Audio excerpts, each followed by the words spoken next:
This knot should be used with very great care.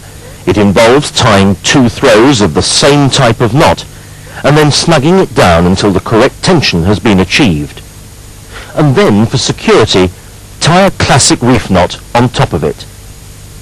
This should only be used in a controlled situation where the surgeon needs to utilize a slip knot.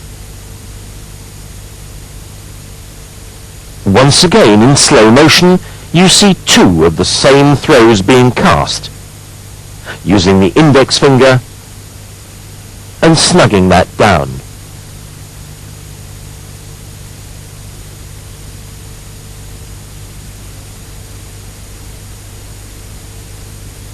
And then a similar throw using the index finger again.